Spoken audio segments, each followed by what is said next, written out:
بسم الله الرحمن الرحيم. لو أنزلنا هذا القرآن على جبل لرأيته خاشعا متصدعا من خشية وتلك الأمثال نضربها للناس لعلهم يتفكرون.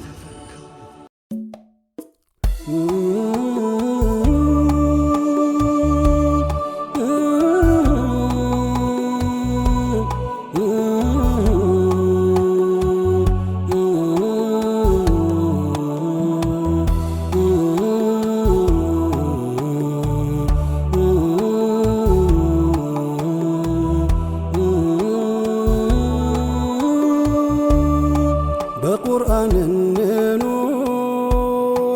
እንኑር በቁርአን ከጨለማ አውጥቶ ላኖረን ከብርሃን ልንቀራ ልንሰራው በርሱ ልኖርበት በክብር እናንሳው ከተቀመጠበት ይህንን ቁርአን ብናወርደው ኑሮ በተራራው መንበር ከፍራቻው ብዛት ጉዳዩን ከማክበር ተሰንጣቂ ፈራሽ ሲሆን ታዩት ነበር። በእንዲህ ያለ ምሳሌ ገልጾ የነገረን በቁርአን መኖሩ ግን ምነው ቸገረን። ተራሮች ለክብሩ የሚፈርሱለትን ሰማያት ምድራቱ አንችልም ያሉትን አዛኙ ለእኛ አዝኖ በወህይ ያዘለቀው በእርሱ እንድኖር እንጂ አይደለም ልንርቀው። ቢወጣ ቢወረድ ቢባጠር ቢታለም በቁርአን ያልኖሩት ኑሮስ ኑር አይደለም። የማይጠፋ ብርሃን ቅኑን መንገድ መሪ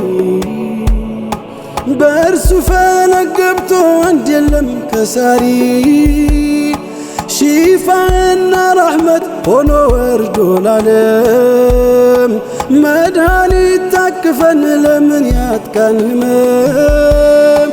ቁርአን የነፍስ ወረት የሩሃችን ቀለም ድል በማፍጀት የለው ቢቀዳው ቢታለም የዓይናችን ማረፊያ የህልወታት ወገኝ አንተን ችላ ብለው ደስታ እንዴት ወልገኝ።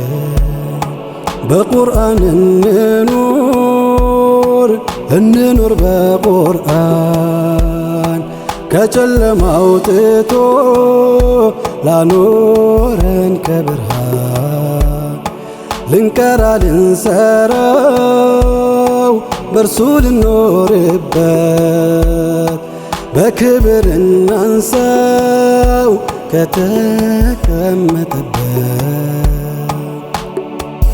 ይህንን ቁርአን ብናወርደው ኑሮ በተራራው መንበር ከፍራቻው ብዛት ጉዳዩን ከማክበር ተሰንጣቂ ፈራሽ ሲሆን ታዩት ነበር።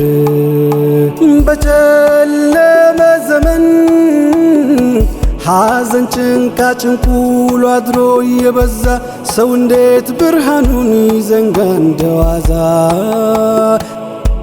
የዱንያ ተግዳሮት ጉዱ ቢያልፍም ድንበር አንተን ገልጦ ማየት ይበቃ እኮ ነበር። የልቤ ላይ ብርሃን የላይ ውስጤ ሰላም መቅራት ያኖረኛል ባልጠጣም ባልበላም የሶስት አገር ስኬት ያላንዳች ልፋት አንተን ገልጦ ማንበብ ስንት አዝሏል ትሩፋት። አንተን ገልጦ ማየት ስንት አዝሏል ትሩፋት ልንማረው አሁን ልንቀራ ልንሰራ እሱ ልኖርበት በክብር እናንሳው ከተቀመጠበት ልንማረው አሁን ልንቀራ ልንሰራ እሱ ልኖርበት በክብር እናንሳው ከተቀመጠበት